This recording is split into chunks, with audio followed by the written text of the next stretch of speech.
encontro de formação, além dos professores, né, de toda a equipe, dos funcionários do centro pedagógico, também dois, né, representantes de cada uma, né, dos anos escolares aqui da EJA irão participar também para apresentar um pouco como acharam do ano letivo, conversarem um pouco sobre o próximo ano e trazerem informações para vocês.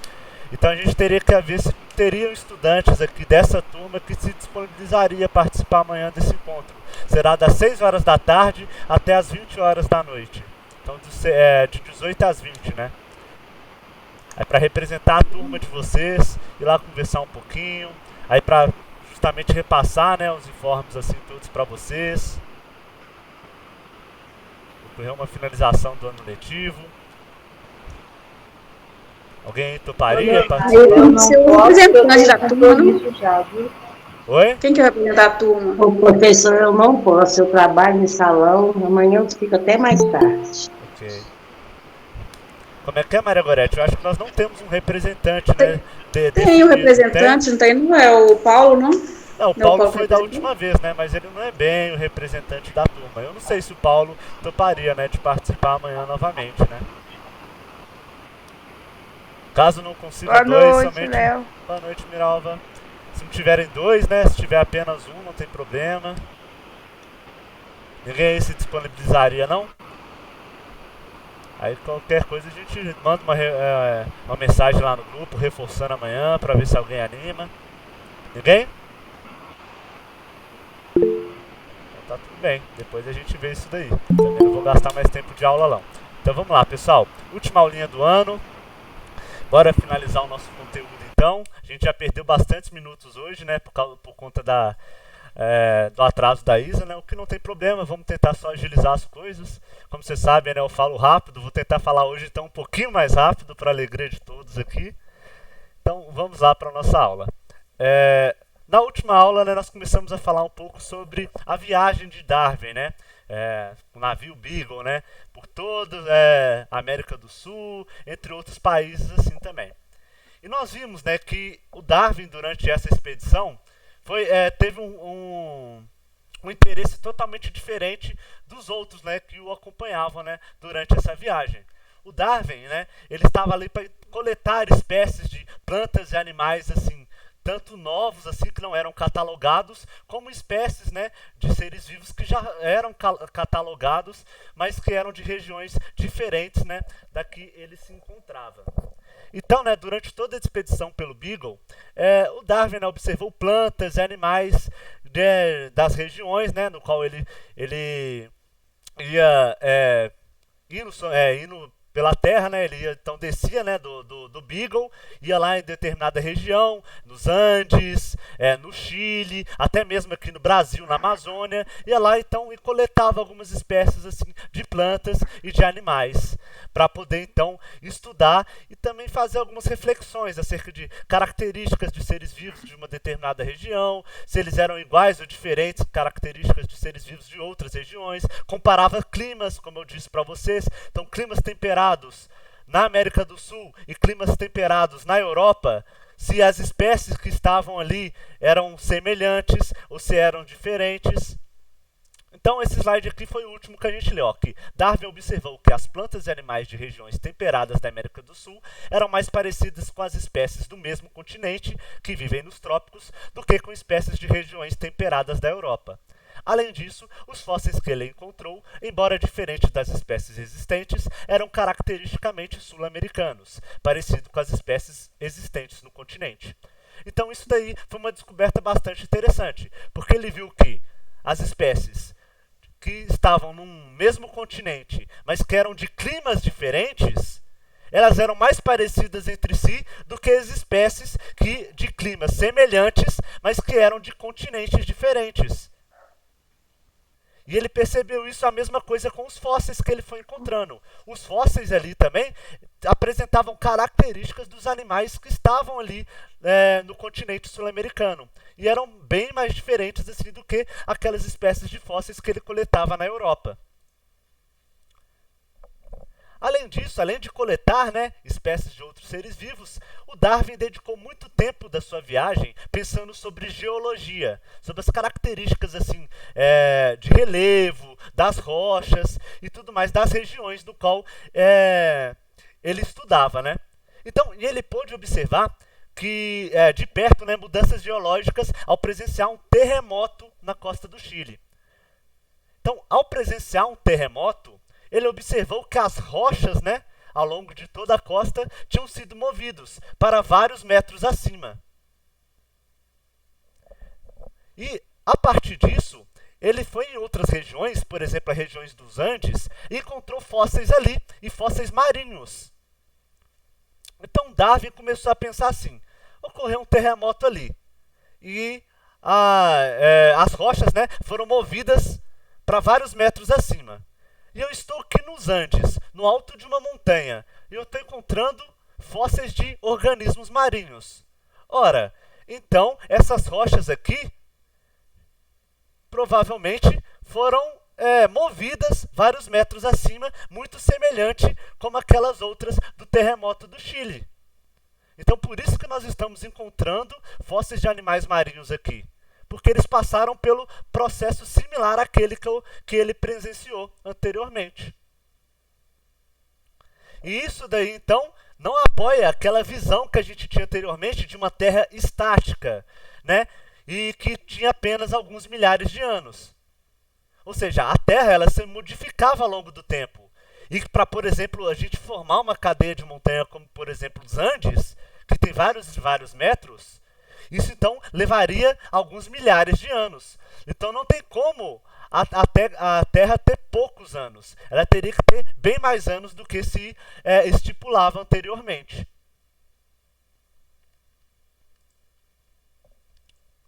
E um local que foi extremamente importante para Darwin e para que ele formulasse a hipótese, né, da evolução, a teoria da evolução, desculpa, né, e levantasse hipóteses para explicar essa teoria, foi as Ilhas de Galápagos. Vocês já ouviram falar dessas ilhas?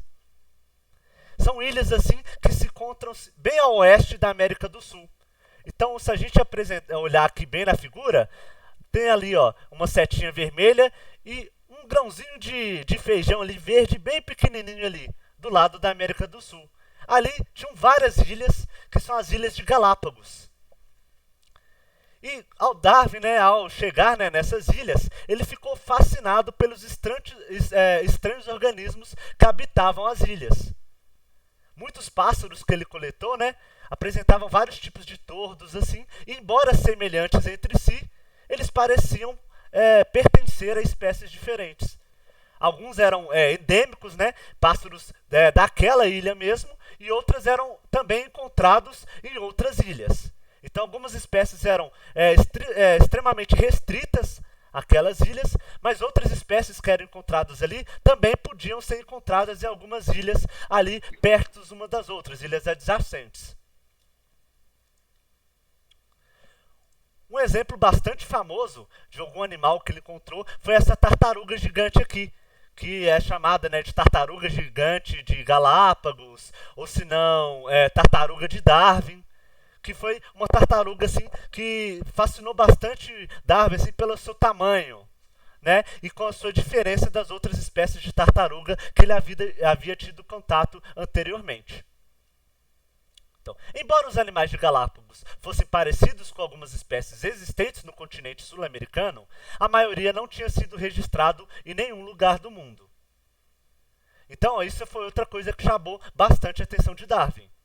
Porque aquelas ilhas, elas estavam distantes de outros continentes. Embora mais próxima da América do Sul e as espécies que estavam ali terem características de algumas espécies da América do Sul, de uma maneira geral, aquelas espécies não haviam sido catalogadas em nenhum outro lugar do mundo. Não tinham registro de nenhuma dessas espécies em nenhum outro lugar do mundo. Ou seja, as espécies que estavam ali no Galápagos, a princípio, eram únicas e exclusivas daquelas regiões. Darwin, então, sugeriu que Galápagos teriam sido colonizado por organismos que saíram do continente sul-americano, diversificaram-se, deram origem a novas espécies habitantes das várias ilhas. Então, o que Darwin propôs? Como aquelas espécies de Galápagos apresentavam algumas características semelhantes às espécies sul-americanas, provavelmente algumas espécies da América do Sul, então, migraram para as ilhas de Galápagos, e lá, né, decorrente ao ambiente diferente daquelas ilhas, ao longo de vários anos assim, aquelas espécies foram se modificando, dando origem, né, a novas espécies.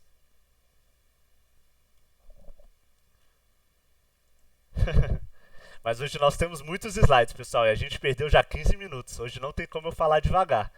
A gente finalizar o conteúdo, para não ficar coisa pendente. A gente não terminar o conteúdo na metade, assim, faltar a conclusão, né? Não vale a pena. Então, o Darwin focou muito os seus estudos na adaptação, ou seja, na modificação dos seres vivos assim, de acordo com o ambiente no qual eles estão inseridos. Então, durante a viagem do Beagle, né, Darwin observou muitos exemplos de adaptações, né, características dos organismos que aumentam sua capacidade de sobrevivência e reprodução em ambientes específicos. Ou seja, quando nós falamos de um animal adaptado a um determinado ambiente, é aquele animal que tem o quê? Uma grande chance de sobreviver e de se reproduzir naquele ambiente. Então, por isso que nós falamos que é um animal adaptado. Por exemplo, se a gente falar de uma baleia, ela é um animal adaptado aos oceanos, né? Então, ela tem características ali que possibilitam a sua sobrevivência e sua reprodução naquele ambiente.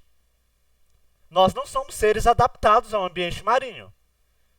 Então, nós não seríamos considerados um ser adaptado se nós estivéssemos, por exemplo, nos oceanos. Mais tarde, à medida que revisou suas observações, ele passou a perceber que as adaptações ao ambiente e a origem de novas espécies são processos fortemente relacionados. Então, observando e revisando, né, as suas coletas, seus estudos, assim, Darwin passou a perceber, então, que ser adaptado e dar origem a uma nova espécie tem relação. Porque se uma determinada espécie, que não é daquele ambiente, é introduzido em um determinado clima, uma determinada vegetação, modificações podem ocorrer nessa espécie ao longo do tempo, de forma que essa espécie dê origem a uma nova espécie diferente daquela anterior. Então, é possível originar uma nova espécie... É possível uma nova espécie se originar de uma forma ancestral por acúmulo gradual de adaptações em diferentes ambientes? Então, nós vamos ver isso agora. Então, por meio de estudos desenvolvidos, né, anos após a viagem de Darwin, biólogos concluíram que foi exatamente isso que ocorreu ao diversos grupos de tentilhões de Galápagos, ou tentilhões de Darwin, que é um exemplo bastante famoso. Vocês já ouviram falar dos tentilhões de Darwin? São esses aqui. São essas várias espécies aqui. De acordo com, né, as hipóteses de Darwin, né, e de vários outros biólogos depois de alguns anos, assim, todas essas espécies de tentilhões, que são espécies que habitam as ilhas de Galápagos, teriam sido originados de uma outra espécie anterior, né, uma espécie ancestral. E modificações foram ocorrendo, né, a essa espécie de tentilhão, e ela foram dando origem, né, a várias outras espécies diferentes. Então, como nós podemos ver aqui, ó, todas essas espécies de tentilhões teriam sido originadas de uma espécie ancestral. E essa espécie foi se modificando, e foi dando origem a várias espécies de tentilhões diferentes. Nós podemos ver, principalmente, ó, uma característica marcante, né, da diferença entre esses tentilhões é o formato do bico. Como vocês podem observar, ó, como tem bicos mais afinalados, bicos finos mesmo, e tem bicos robustos, né, bicos muito grossos. E o que um bico nos mostra a respeito dos tentilhões, pessoal? O que um bico aí pode nos mostrar? Se eles têm bico diferente, provavelmente eles o quê?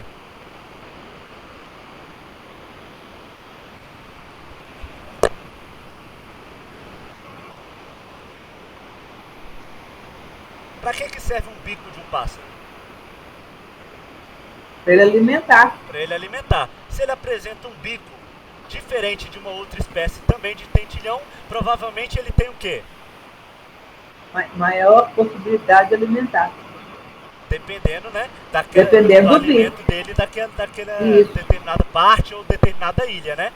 Então é justamente isso, ó. Os bicos Uma são evolução, diferentes. ele evoluiu igual o ser humano também, né? Isso aí, isso nos mostra que o quê? Então que o bico, ele ser diferente, quer dizer que cada um desses tentilhões, ele se alimenta de algo diferente um do outro, né?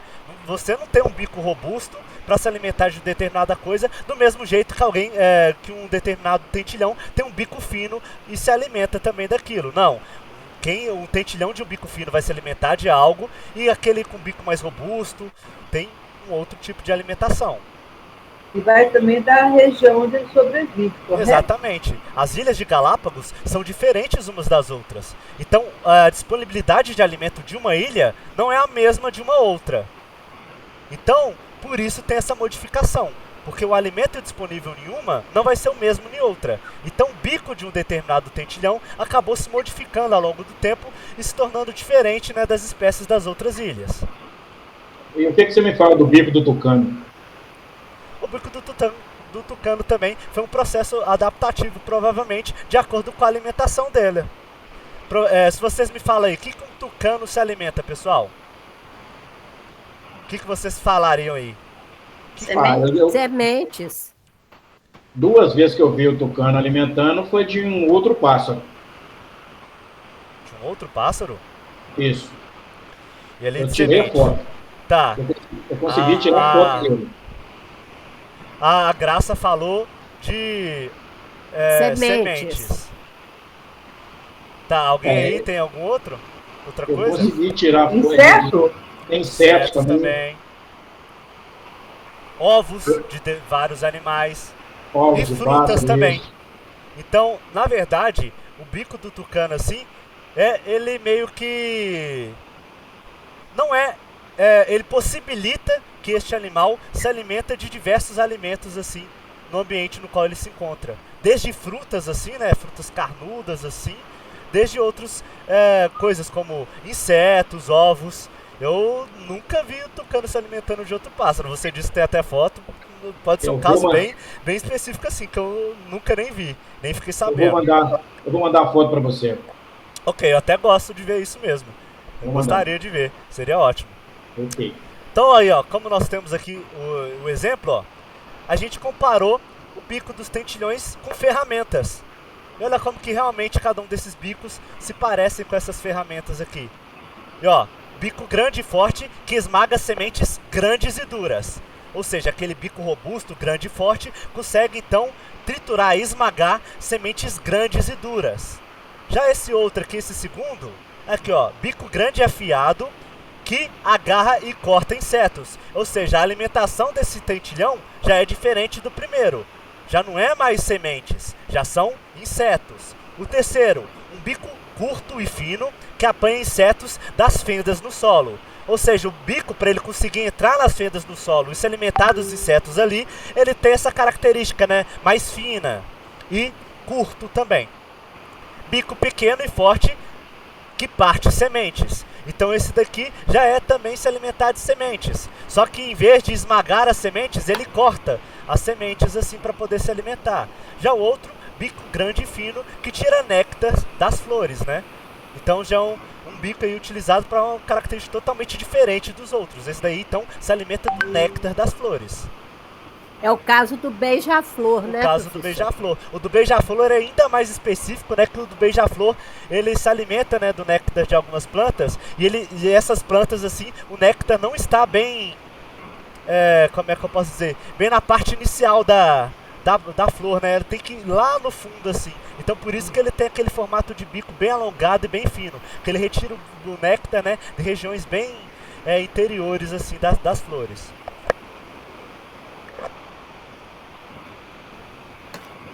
Nas Ilhas Galápagos ocorre um grupo de espécies de pássaros do gênero Geospisa, popularmente chamados de tem um grupo de espécies de pássaros Galápagos.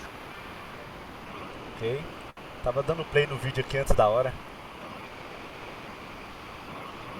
Vou passar um videozinho aqui para vocês sobre os tentilhões de Darwin. Para vocês verem aqui. Nas Ilhas Galápagos. Tá, ok. Vou me mutar aqui para não dar eco. Vocês me falam se vocês não escutarem.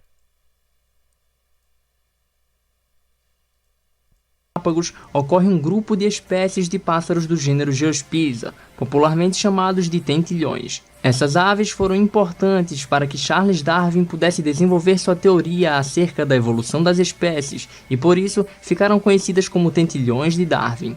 As ilhas apresentam diferentes espécies de tentilhões distribuídas conforme sua morfologia e capacidade de explorar determinado tipo de recurso. Um indivíduo macho de Geospiza conirostris fez um deslocamento de aproximadamente 100 km da ilha espanhola até a ilha Daphne Maior.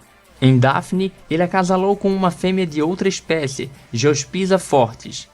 Os cientistas acompanharam a sobrevivência e a reprodução deste indivíduo e seus descendentes por 6 gerações durante 31 anos. A prole desses dois indivíduos passou então a acasalar entre si, gerando inesperadamente uma nova linhagem de membros com alto fitness, ou seja, boa capacidade reprodutiva e alta taxa de sobrevivência. Essa nova linhagem foi chamada de Big Bird, ou pássaro grande em português, e foi caracterizada pela vocalização distinta e maior tamanho do corpo, que garantiu isolamento reprodutivo, e pelo grande tamanho do bico, que permite utilizar recursos alimentares subexplorados. A nova linhagem que surgiu em Daphne é isolada reprodutivamente de uma das espécies parentais, Geospiza fortis. Mas ainda não se sabe se ela é reprodutivamente isolada da espécie Geospiza conirostris na ilha espanhola, já que experimentos ainda não foram realizados nesta ilha. Então, o que eles querem dizer com isolamento reprodutivo, pessoal? Então, o que aconteceu? Vocês viram, ó, veio uma espécie de tentilhão, provavelmente da ilha espanhola, e ela se deslocou 100 km até uma outra ilha. Ao chegar nessa outra ilha, essa espécie de tentilhão cruzou com uma outra espécie e acabou dando origem, então, a uma prole. Com o passar do tempo, essa prole passou a se reproduzir com seres da própria prole e não mais com aquela outra espécie que estava presente naquela ilha anteriormente.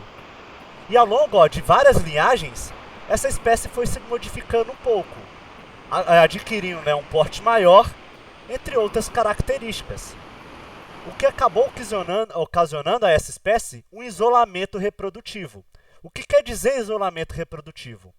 A partir de agora, então, por essas modificações ao longo de várias linhagens, essa espécie, aí chamada de Big Bird, passa a se reproduzir somente entre ela mesma. E ela não se gera descendentes mais do cruzamento desse Big Bird com aquela espécie que estava ali naquela ilha anteriormente. Agora, então, essa espécie só cruza entre ela mesma. Então, ocorreu um isolamento reprodutivo, ocasionado, então, pelas modificações ao longo de várias linhagens. Então, a princípio, aquela espécie que chegou nessa ilha conseguia cruzar com essa outra espécie que já estava lá. Mas, ao longo de várias linhagens e modificações, a prole desse cruzamento, essas duas espécies iniciais, passou a ter um isolamento reprodutivo. Ou seja, elas passaram a cruzar somente entre elas mesmas e não entre as outras espécies que estavam presentes ali na ilha. O que se tem dúvida agora é se essa nova espécie, essa Big Bird, consegue cruzar com, por exemplo, aquele tentilhão inicial lá da ilha espanhola. Porque ainda não foram feitos experimentos ainda. Então não se sabe se ela é isolada reprodutivamente de todas as outras espécies de tentilhões ou somente de algumas espécies específicas. Conseguiram compreender? Ô, Leonardo. Oi. Depois você vê no seu WhatsApp aí, vê se você conseguiu chegar para você aí. Ok. Deixa eu ver aqui. Tá aqui. Depois você vê aí.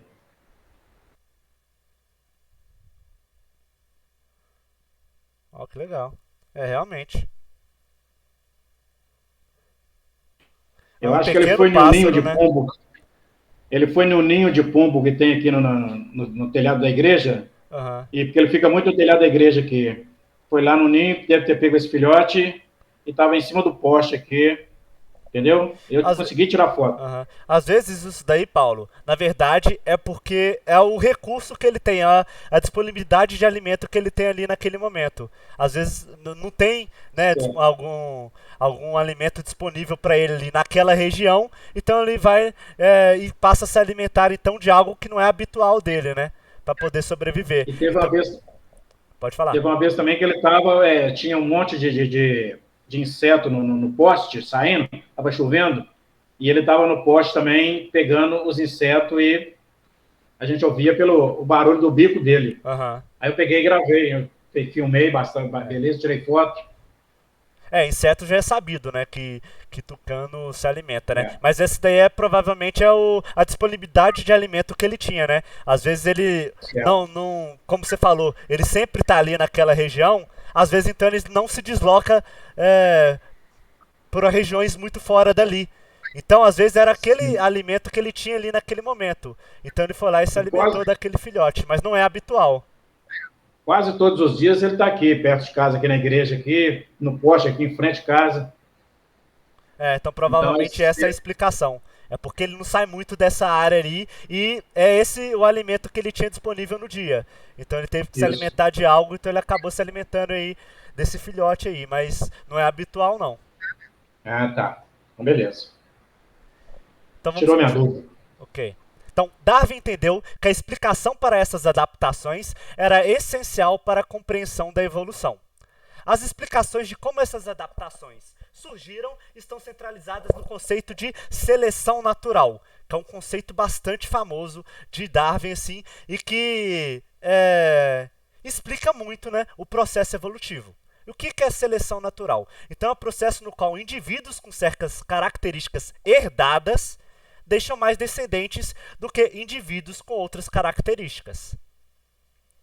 Então é isso daí, ó, características que nós herdamos, por exemplo, dos nossos pais, muitas vezes podem nos possibilitar, né, deixar mais descendentes do que outros seres da nossa mesma espécie.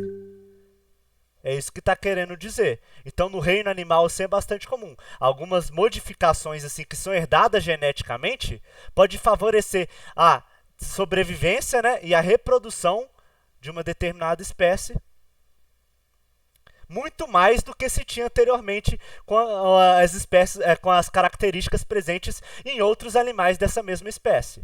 Então, uma modificação, uma adaptação pode surgir e gerar um sucesso evolutivo ainda maior de uma determinada espécie.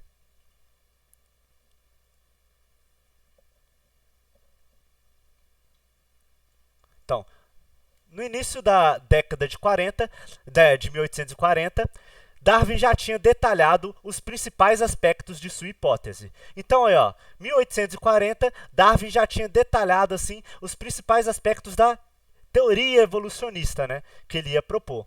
Ele organizou, né, todas as suas ideias em 1844, quando escreveu um longo artigo sobre a descendência com modificação e o seu principal mecanismo, a seleção natural. No entanto, estava receoso de publicar suas ideias, aparentemente porque previa o tumulto que elas causariam. Como nós vimos, né, durante todas as nossas aulas de biologia, tinha uma comunidade científica, na época assim, que era muito, como é que eu posso dizer, restrita assim, a determinados conceitos, a determinadas ideias, muito fechadas. E qualquer ideias que surgiam ali, naquele momento, que contrariasse aquelas ideias que já estavam ali há muito tempo, gerava um grande auê, assim, uma grande repercussão, um grande, como é que eu posso dizer, tumulto, assim, uma grande repulsa por muitos cientistas. Então você trazer algo novo para aquela comunidade científica, e que contrariava, né, as ideias que estavam presentes ali na época, era bem problemático assim. Então muitos evitavam e não queriam fazer isso, não queriam gerar esse tumulto. Porém, à medida que o Darwin adiava a sua publicação, ele continuava, né, a agregar evidências que sustentariam, né, a sua hipótese posteriormente. Então, por mais que ele não divulgasse as ideias dele para a comunidade científica, ele continuava a agregar, então, valor, né, a colher, né, evidências assim para justificar a sua hipótese. Muitos cientistas na época assim, tinham o costume de pegar os seus artigos e divulgar para outros cientistas, colegas, né, que próximos assim, que também eram cientistas e tudo mais, para lerem, né, darem opiniões, e Darwin fez muito isso. Ele divulgou o seu artigo para alguns colegas cientistas deles da época. E um deles ali acabou falando com ele uma coisa muito interessante, que é: Darwin, divulga agora o seu artigo e seus dados, porque senão uma outra pessoa vai acabar chegando à mesma conclusão que você, publicando o seu artigo, assim, ou trazendo o seu artigo à tona na comunidade científica primeiro que você, e vai ganhar todos os créditos. E tudo que você fez durante todo esse tempo aí não vai servir de nada. Porque você não vai ter esse reconhecimento de ter sido o primeiro. Porque a gente sabe, né, que é sempre o primeiro que tem reconhecimento. O primeiro que chega e mostra uma determinada coisa é a pessoa que vai ganhar reconhecimento. Então, se você não fizer isso agora, outra pessoa vai vir e vai fazer no seu lugar. E não deu outra. Em 1858, Darwin recebeu um manuscrito de Alfred Russel Wallace, naturalista inglês que estava trabalhando nas Índias Orientais e havia desenvolvido uma hipótese de seleção natural semelhante a Darwin. Em 1º de julho de 1858, colegas cientistas de Darwin apresentaram o artigo de Wallace junto com trechos do artigo de Darwin. Então, o que aconteceu aí? Darwin recebeu o manuscrito de Wallace. E na hora que ele leu, ele ficou extremamente espantado e preocupado com aquilo. Ele falou: gente, alguém aqui chegou e está apresentando ideias muito semelhantes à minha. Ele está querendo, então, divulgar o trabalho dele, e tudo que eu fiz realmente não vai valer de nada depois. Então, o que aconteceu? Acabou que colegas de Darwin, né, que também eram cientistas assim, apresentaram o artigo de Wallace, mas levaram trechos também do artigo de Darwin e fizeram meio que uma mistura dos dois assim e apresentaram à comunidade científica. Agora, né, o Darwin tinha o quê? Tinha o tempo como inimigo, porque agora ele tinha já um trabalho de Wallace que não era o seu concorrente, era colega dele, mas que ele via assim como alguém que poderia então acabar ganhando os créditos por tudo aquilo que ele havia feito durante vários anos. Então Darwin começou a correr para desenvolver o seu livro. Então ele começou a escrever sem parar assim o seu livro, né, que tem o título Sobre a Origem das Espécies por Meio da Seleção Natural, que é amplamente conhecido atualmente, né, como A Origem das Espécies. Então o livro de Darwin, assim, na verdade não tem esse nome tão longo assim, né, como ele havia feito na sua primeira versão. Hoje é basicamente assim, ele é divulgado, né, tanto aqui, né, no Brasil como lá fora, somente como A Origem das Espécies. E ele publicou no ano seguinte, então, aquela apresentação de artigo. Então, dentro de um ano, Darwin escreveu todo o seu livro e o publicou. Ou seja, se ninguém chegasse para Darwin e enviasse um manuscrito parecido com as ideias dele, é bem provável que Darwin morreria e as ideias dele não fossem apresentadas para a comunidade científica. Então ele só colocou as ideias dele à tona, assim, porque outra pessoa começou a divulgar ideias muito parecidas com a dele e ele se viu ali pressionado para ter algum reconhecimento, né? Então, embora Wallace tivesse publicado suas ideias antes de Darwin, ele o admirava e achava que, como Darwin havia desenvolvido a ideia de seleção natural, ele deveria ser reconhecido como seu principal descobridor. Então, Wallace, né, acabou reconhecendo Darwin, né, como principal descobridor, né, dessa questão de teoria evolucionista e seleção natural, e acabou, né, não tomando os créditos para si. Em aproximadamente uma década, o livro de Darwin com suas hipóteses tinha convencido a maioria dos biólogos de que a diversidade da vida é um produto da evolução. No seu livro, Darwin desenvolveu duas hipóteses principais: a descendência com modificação, né, que explica a uniformidade e a diversidade da vida, e a seleção natural, que mostra, né, a correspondência entre organismos e seu habitat. O que eu quero dizer com isso? Vamos lá. A primeira, descendência com modificação. Darwin observou uma uniformidade da vida. Ou seja, por mais que todos os organismos eles sejam semelhantes uns dos outros, a vida possui características semelhantes. E a gente viu isso durante todo o nosso ano letivo, né? estudando, né, a vida, a origem da vida. Por mais que as espécies sejam diferentes, a vida tem características que são semelhantes, né? Cada uma dessas vidas assim tem uma característica que pode acabar sendo correspondida ou ser identificada em outros organismos. Então ele propôs que primeiro surgiu um ancestral, muito lá atrás, e esse ancestral seria comum a todas as espécies de seres vivos existentes no planeta.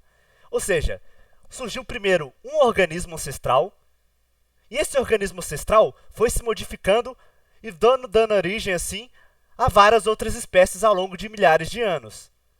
Então todas as espécies presentes na Terra, tanto no passado como anteriormente, atualmente, teriam se originado de uma espécie ancestral comum há milhões e milhões de anos atrás. Então todas essas espécies derivam, né, se originaram de um ancestral comum, de uma espécie de ser vivo há milhares e milhares de anos atrás. Só que essa espécie foi se modificando e foi dando origem a diversas espécies de seres vivos diferentes. Então todos nós, seres humanos, baleia, golfinho, leão, tigre, todo mundo aí, todos nós aqui, fomos originados de uma espécie ancestral há milhares e milhares de anos atrás. Até mesmo se a gente comparar o nosso material genético com outras espécies, tem trechos do nosso DNA que é igual a outras espécies de seres vivos. Nós temos algumas partes assim do nosso DNA que é muito semelhante ou é idêntica a, por exemplo, a de um tigre, do chimpanzé, chega a ser 99% idêntica. Nós temos 1% assim, do nosso DNA diferente da de um chimpanzé. Olha só que coisa interessante. Ele também considerou que, como os descendentes desse organismo ancestral viveram em habitats ao longo de milhares de anos, eles teriam acumulado diversas mudanças, adaptações, que os adaptaria a modos de vida específicos. Ou seja, esse ancestral comum, ele foi se espalhando assim ao longo de todo o planeta. A partir disso, ele foi entrando em contato com diferentes ambientes, diferentes climas, diferentes vegetações. E essas diferentes pressões ambientais foram gerando modificações nesse organismo. Então esse organismo foi se modificando, foi apresentando adaptações e foi se tornando, né, ao longo de milhares e milhares de anos, novas espécies. Então por isso que uma espécie de uma determinada região, por exemplo, de uma região polar, não é a mesma de uma região tropical. A mesma coisa de uma região, por exemplo, tropical, não é a mesma coisa de uma região temperada. É por causa, então, dessa modificação ao longo de milhares de anos. Darwin sugeriu que, durante longos períodos, a descendência com modificação levaria a uma rica diversidade de vida que se observa atualmente. Então, longos períodos, ocorria, então, reprodução. Essa prole aí, ao longo de milhares, né, de anos, longos períodos assim, ia sofrendo, né, modificações graduais e ia dando origem a novas e novas espécies de seres vivos. Aqui então é um desenho bastante famoso, que é uma das anotações de Darwin, que ele faz essa espécie aqui de árvore genealógica assim, no qual, representado lá em 1, seria a espécie ancestral. O primeiro organismo assim, vivo assim, que deu origem a todos os outros presentes na Terra. Então, como vocês foram ver, cada ramo seria uma espécie de ser vivo. E essa espécie foi gerando novos e novos ramos. Ou seja, a espécie foi dando origem a novos seres diferentes daquele. E dando origem então, a novas espécies assim. Então, esse foi um desenho bastante famoso que a gente consegue visualizar isso daí, a ideia de Darwin. Então, de um ramo inicial, foi se dando assim, vários outros ramos assim, e esses ramos foram se modificando também cada vez mais. Então, cada um desses ramos aqui seria uma espécie diferente que foi se originando.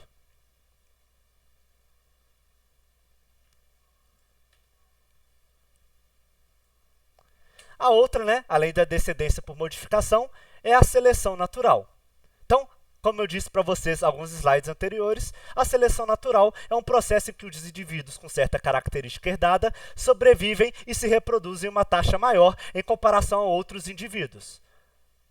Então, ó, em uma mesma espécie, aqueles indivíduos que sobrevivem, né, e se reproduzem em uma taxa maior em comparação aos outros indivíduos da mesma espécie, quer dizer então que aquele indivíduo ele é mais adaptado àquele ambiente do que os outros indivíduos da mesma espécie.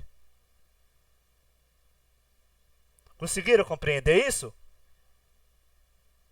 Então, tem características herdadas que geram, né, uma maior taxa de sobrevivência e de reprodução de uma espécie. A partir disso, aquela determinado indivíduo que herda essas características, ele possui, então, uma maior adaptação àquele ambiente do que os outros seres. Ao longo do tempo, a seleção natural pode melhorar a relação do organismo com o seu ambiente. Então, ó, a seleção natural ela vai atuando, vai tornando aquele indivíduo mais adaptado ao ambiente à sua volta, de forma que pode melhorar a relação daquele ser vivo com o ambiente.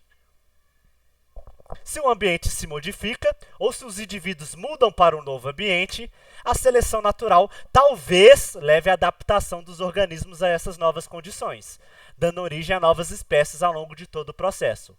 Porque não é 100% de certeza, pessoal. Por exemplo, se a gente sair daqui agora, de mãos atadas assim, e nós somos simplesmente despejados de um avião, a gente tivesse somente um paraquedas e fosse despejado na Antártida, como é que a gente sobreviveria ali? Não, a gente morreria ali, não teria como se reproduzir, já era. A mesma coisa ocorre se uma espécie for introduzida a um ambiente totalmente diferente. Vamos pensar, por exemplo, um urso polar. Se a gente tirar as espécies de urso polar, então, daquele ambiente e trazer para um ambiente tropical, por exemplo, colocar ele...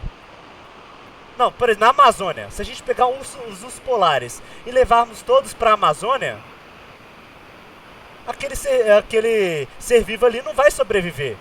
Então não vai dar tempo de ocorrer uma adaptação ali. Então aquela espécie vai ser extinta quase que em período de dias, assim. Então não é 100% das vezes que a seleção natural vai ocorrer. Pode ser que ocorra, pode ser que não. Então uma espécie com uma mudança climática muito robusta, ou uma mudança, né, de ambiente, se ele migrar para um novo ambiente, pode ser que aquela espécie não se adapte e ela chegue a ser extinta. Mas pode acontecer de ocorrerem, né, seres vivos ali que conseguem suportar determinada mudança ambiental, ele consegue se reproduzir e ele vai se modificando ao longo do tempo, de forma que ele dá origem a uma nova espécie, uma espécie adaptada àquele ambiente. Até aí tudo bem? Tudo bem. Uma coisa que é bastante interessante, que é os indivíduos não evoluem.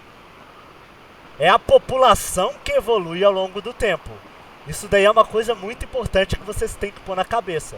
Por exemplo, a Graça não está evoluindo. A Sheila não está evoluindo. A Dona Maria não está evoluindo. É a população, são os humanos que estão evoluindo. Ou seja, gerando descendentes e ocorrendo modificações ao longo do tempo que uma espécie evolui. Então um indivíduo, ele não evolui. Então um tigre, por exemplo, lá na floresta, lá, ele não está evoluindo. Porém, a espécie dele, deixando descendentes, essas descendentes assim apresentando modificações, então que a população daquela espécie está evoluindo. Então é isso que você tem que pôr na cabeça. Um indivíduo, ele não evolui. É a espécie dele que está evoluindo. A seleção natural pode apenas aumentar ou diminuir características herdáveis, ou seja, transmitidas de pais para filhos. Ou seja, não necessariamente, quando o indivíduo está adaptado, é porque ele herdou muitas características dos pais. Não necessariamente. Às vezes, poucas características são herdáveis e que possibilita aquela espécie se tornar adaptada ao ambiente no qual ela está inserida. Então não precisam ser mais e mais e mais características herdáveis. Às vezes poucas características já são suficientes para tornar o indivíduo adaptado a uma determinada região. Conseguiram compreender?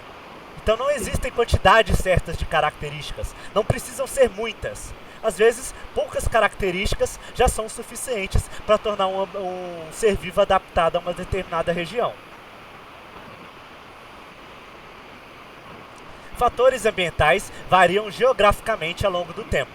Uma característica favorável em dado espaço e tempo talvez não seja importante ou até mesmo seja deletéria em outros momentos e locais. O que isso está nos dizendo?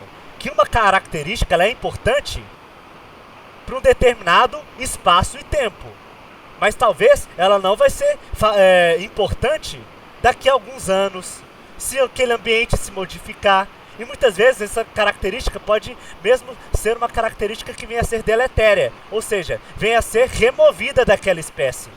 Então, uma determinada característica que torna uma determinada espécie adaptada a uma região pode deixar de existir futuramente, porque já não é mais interessante para aquela espécie apresentar uma determinada característica.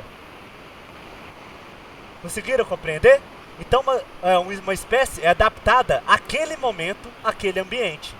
E pode vir a ser a determinados anos, assim, sei lá, daqui a 30 anos, já não venha a ser mais tão interessante determinadas características. Então essas características já não tornam mais uma determinada espécie adaptada àquela região. E assim damos fim ao nosso conteúdo, pessoal. Exatamente faltando 2 minutos para a gente fazer a nossa despedida. Para aqueles, né, que não vão no encontro presencial. Então deu tempo certinho, por isso que eu corri hoje. Consegui dar tudo no momento certo. Ficou alguma dúvida, pessoal?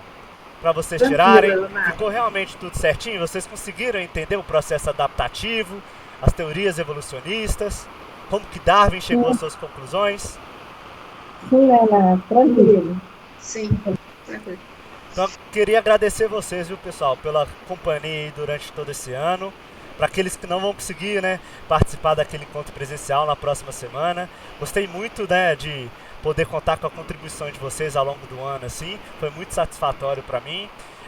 A turma de vocês, assim, é uma turma extremamente compromissada, né, ainda mais com esse ambiente online, assim. Se a gente for pegar, assim, as outras turmas, assim, da EJA, não tá tendo uma adesão tão grande. Tem turmas aí dando aulas para professores dando aula, né, para 2, 3 pessoas, e aqui a gente sempre tem uma adesão no mínimo de 10, 12 pessoas. Tem aulas que nós temos até 20. Vocês sempre trazem dúvidas, assim, para a sala de aula, de experiências que vocês viveram ao longo da vida de vocês. Isso daí é muito bacana, isso daí é uma das coisas mais legais de se trabalhar com EJA, né? Com o pessoal já mais velho, né? Então tem experiências, né, para trazer.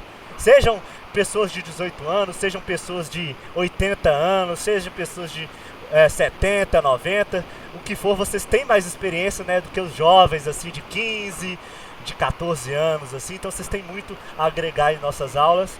Então, bastante feliz aí por poder compartilhar meus conhecimentos e aprender com vocês também durante todo esse ano.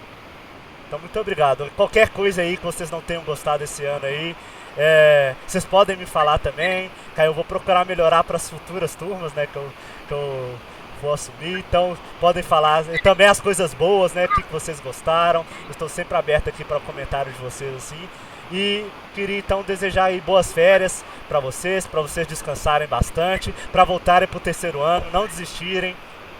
Até mesmo aqueles, né, que escolheram, né, ficarem retidos, ou se não vão ficar retidos, né, por N motivos, mas faz parte, não desistam. Teve um motivo para isso, não foi tudo, né, teve seu motivo. Aqueles que avançaram tiveram, né, seus motivos, aqueles que ficaram retidos, né, tiveram seus motivos. Isso não quer dizer que você é melhor ou pior do que ninguém, são circunstâncias da vida. Às vezes é um trabalho muito puxado, às vezes é um cansaço excessivo, às vezes é um desânimo mesmo com o ambiente online. E aí, ano que vem teremos, se tudo der certo, né, a volta do presencial, né? Se Deus quiser. Muito obrigado, valeu. Foi bom. Obrigado, Leonardo. Deus abençoe você. Só agradecer, Tudo de Léo. bom para você. Muito obrigado.